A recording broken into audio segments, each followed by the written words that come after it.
안녕하세요. 아키윤입니다. 어떻게 새로운 한 해 잘 시작하셨나요?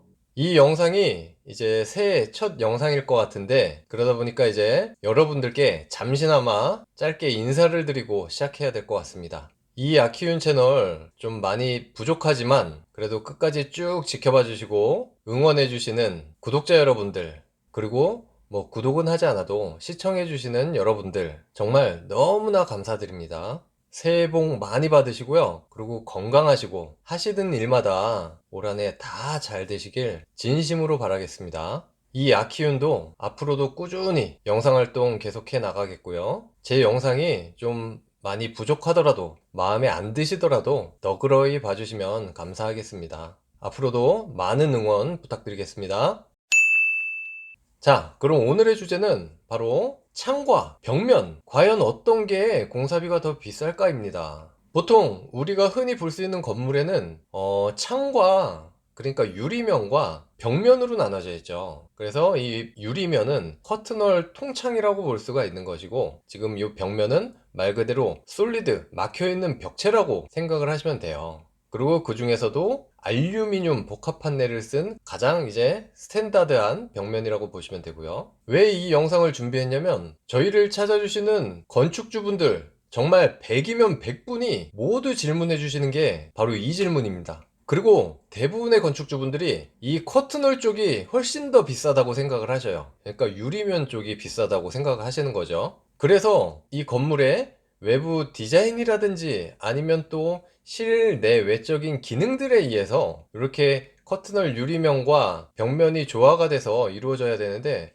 이렇게 유리가 많으면은 공사비가 올라가는 거 아니에요? 커튼홀이 이렇게 많으면 안 되지 않아요? 대부분이 이런 걱정들을 하십니다. 하지만 여기에는 반전이 있으니까 영상 끝까지 봐주시고요. 그 공사비를 비교해서 좀 디테일하게 풀어드리겠습니다. 그래서 이 영상 끝까지 보시면 앞으로는 전혀 그런 걱정 안 하셔도 될 겁니다. 편하게 생각하실 수 있습니다. 참고로 이 내용들은 주변에 훌륭하신 이제 현장 소장님 분들 몇 분께 제가 이제 조언을 구해서 종합적으로 얻은 결론이니까요.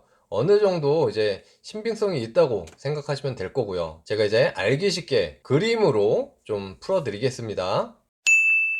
자, 그래서 보시면은 이 건물이 하나 있습니다. 양쪽의 두 사진을 비교하기 위해서 이렇게 분리를 시켰는데 같은 건물이에요. 하나는 좌측에서 본 거, 하나는 우측에서 본 거예요. 그리고 이 건물은 제가 소개해드린 영상이 있습니다. 그 영상 보시면은 내부까지, 그리고 디자인 설명까지 자세히 좀 보실 수 있을 것이고, 어쨌든 이 건물이 좀 비교해드리기가 좀 좋은 구성이라서 일단은 모델로 삼은 거예요. 그리고 그 기준은 저희가 흔히 요즘에 하고 있는 프로젝트들, 일반 근린생활시설 기준으로 말씀을 드리는 거예요. 주택의 경우에는 좀 달라질 수가 있겠죠. 창호의 종류나 형태들이 다르기도 하고, 이 벽체에서도 내부 마감의 종류나 그 구성이 좀 달라질 수가 있기 때문에 일단은 요 근린생활시설, 근생이라고 표현하죠, 기준으로 삼았다 라고 생각하시면 될 것 같습니다. 그리고 이 공사비에 있어서는 우리가 흔히 따질 때 이 평당 얼마 종합적으로 뭐 이렇게 따지잖아요. 평당으로 해서. 그래서 제가 평당 공사비 영상도 올려드렸죠. 그렇지만 이제 요 유리들이나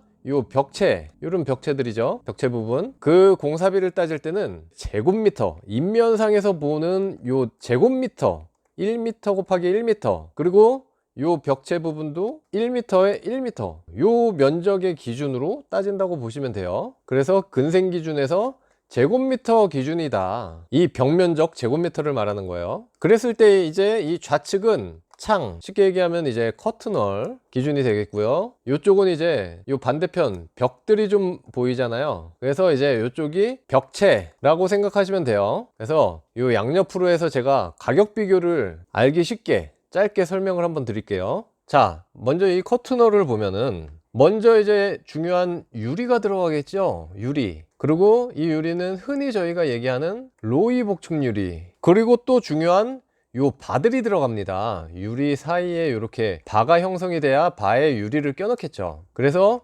요새는 다 단열바를 써야 되기 때문에 단열바가 있을 것이고요. 그리고 여러 가지 부자재가 있을 거예요. 부자재. 예를 들면 이 유리를 붙이는 그 노튼 테이프도 부자재가 될 것이고, 이 커튼을 발을 고정하는 피스들, 그리고 연결 철물들, 이런 게 되겠죠. 그러거나 아니면 이제 마지막에 쏘는 실리콘, 이런 것들이 다 요 부자재에 포함이 된다고 보시면 돼요. 그랬을 때 단가가 유리 같은 경우에는 4.5만원 정도, 그러니까 45,000원이죠. 그리고 이제 단열바 같은 경우에는 한 13에서 15만원 정도. 그리고 부자재 같은 경우에는 정말 얼마 안 해요. 뭐 한 3,000원에서 5,000원 정도 보셔도 될 것 같아요. 그럼 얘 0.5로 일단 잡을게요. 0.5만. 그리고 또 한 가지 중요한 뭐가 있겠습니까? 바로 이제 시공비가 있겠죠. 요거는 이제 인건비라고 보면 돼요. 이 기술자들이 와서 일을 할 때 요 제곱미터당 기준이 얼마가 될 것이냐, 요것이 이제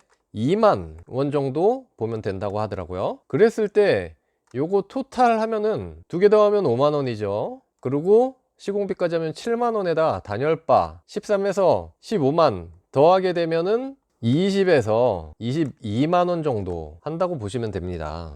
자, 그리고 벽체를 보겠습니다.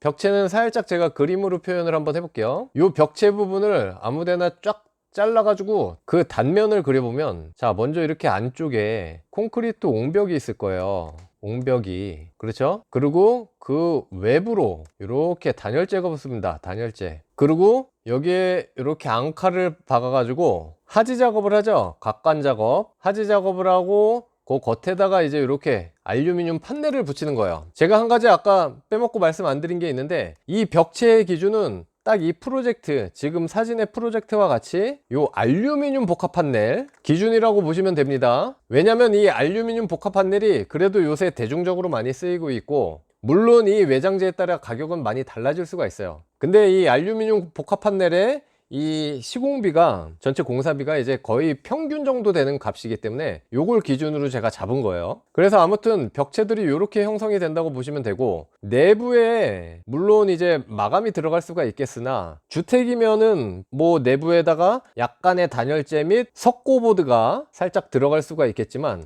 이제 이런 근린생활시설 같은 경우에는 이 내부가 보통 이제 페인트에서 끝나요. 저희 프로젝트들 소개 영상 보시면 아시겠지만 안에 대부분 밝은색 페인트를 칠하고 말아요. 왜냐면 임차인들이 들어와 가지고 어떻게 활용할지도 모르기 때문에 인테리어를 다시 할 수도 있고, 그래서 기본 마감만 하는 거죠. 그래서 요 내부는 생략한다고 보시면 돼요. 거의 금액이 안 들어가요. 그래서 이렇게 구분을 했을 때 이제 옹벽이 들어갑니다.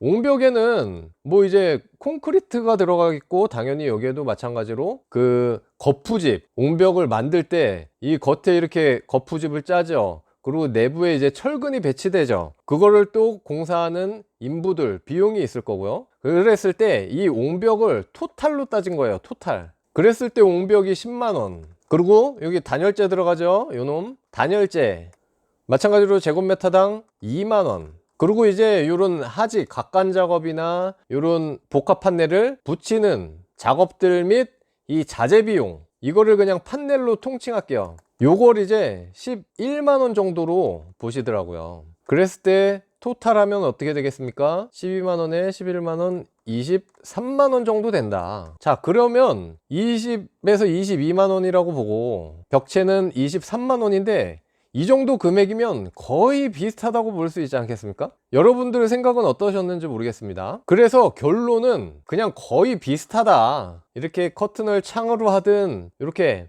벽체로 해서 공사를 하든 이 기준이 이제 알루미늄 복합 판넬이라면 거의 비슷하다고 볼 수 있겠죠. 물론 여기에서 최근에 저희가 썼던 재료인 세라믹 판넬이나 이런 게 들어간다면 벌써 자재비만 해도 한 뭐 9만원 가까이 상승을 해버리니까 당연히 그거는 게임이 안 되지만, 어쨌든 간에 일반적인 재료를 썼다면 요런 유리와 벽체가 거의 비슷하다고 볼 수 있어요. 괜히 유리로 하면은 비싸겠구나 라고 미리 겁내실 필요가 없습니다. 그래서 온전히 이제 디자인적인 측면과 그 기능적인 측면을 잘 고려해 가지고 건축주분들의 또 취향을 반영해서 건물을 계획하면 됩니다. 이렇게 뭐 창이 많으면은 너무 비싸지는 거 아닙니까?